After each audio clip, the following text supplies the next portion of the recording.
Hi friends, welcome to జేసీ జర్నీలో. ఈరోజు early morning మేము ఫిషింగ్ హార్బర్కి వెళ్ళాము. అలా మధ్యలో బీచ్ని ఎంజాయ్ చేసుకుంటూ వెళ్ళాము అనమాట. ఫిషింగ్ హార్బర్లో చాలా వెరైటీ చేపలు చూసాము. అక్కడ మనకి ఎలాంటి ఫిషెస్ అయినా కానీ ఫ్రెష్గా దొరుకుతాయి.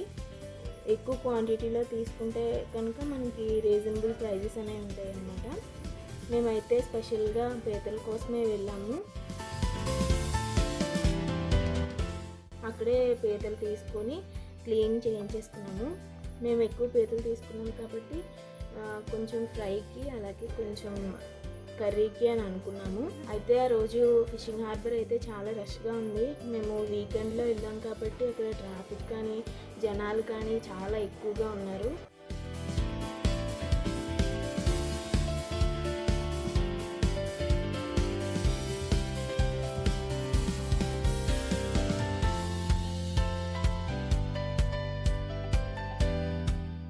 ఫస్ట్ మనము పీతల ఫ్రై ప్రిపరేషన్ చూద్దాము. కావాల్సిన ఇంగ్రీడియంట్స్ అన్నీ కూడా డిస్క్రిప్షన్లో పెట్టాము. కావాలి అంటే మీరు ఒకసారి చెక్ చేసుకోవచ్చు. ఫస్ట్ ఒక కడాయి పెట్టుకోవాలి. అంటే కొంచెం హీట్ అయిన తర్వాత అందులో కొంచెం ఆయిల్ వేసుకోవాలి. ఆయిల్ వేసుకొని కొంచెం ఆయిల్ని హీట్ ఎక్కిన తర్వాత జీలకర్ర పచ్చిమిరపకాయలు వేసుకొని బాగా ఫ్రై చేసుకోవాలి.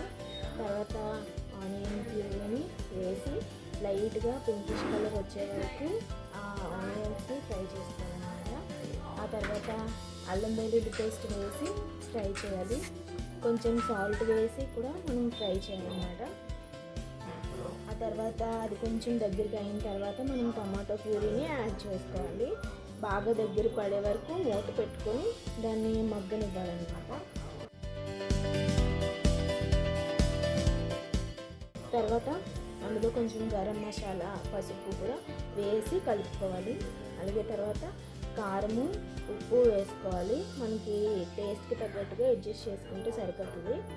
తర్వాత ఆయిల్ పైకి తేలే వరకు దాన్ని అలా మగ్గనిస్తూ ఉండాలన్నమాట. బాగా మగ్గిన తర్వాత మనము పీతల్ని యాడ్ చేసుకోవాలి. యాడ్ చేసిన తర్వాత మసాలా అంతా పీతలకు పట్టేలా ఒకసారి బాగా కలుపుకోవాలన్నమాట.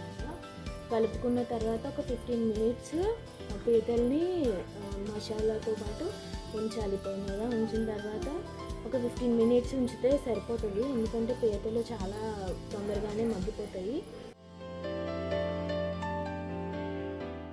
లాస్ట్లో ఒకసారి మళ్ళీ మొత్తం అంతా కలుపుకున్న తర్వాత పైన కొత్తిమీర చల్లుకుంటే మన టేస్టీ క్రాబ్ ఫ్రై అనేది రెడీ అయిపోతుంది. హాట్గా సర్వ్ చేసుకుంటే చాలా టేస్టీగా ఉంటుంది. ఇప్పుడు పీతల కర్రీ ఎలా చేయాలో చూద్దాం. ముందుగా ఆయిల్ వేసుకొని హీట్ అయిన తర్వాత అల్లం వెల్లుల్లి మసాలా పేస్ట్ వేసుకోవాలి. తర్వాత ఆనియన్ పేస్ట్ వేయాలి. ఆ తర్వాత టొమాటో పేస్ట్ వేసుకోవాలి. తర్వాత మూత పెట్టుకొని వాటిని బాగా వేగనివ్వాలి. తర్వాత పసుపు కారం ఉప్పు వేసుకొని బాగా కలుపుకొని మళ్ళీ మూత పెట్టుకొని వేగనివ్వాలి.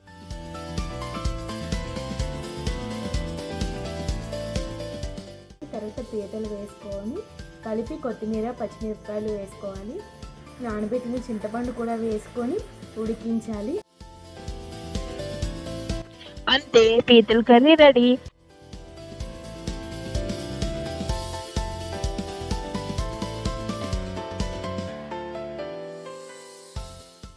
Thanks for watching.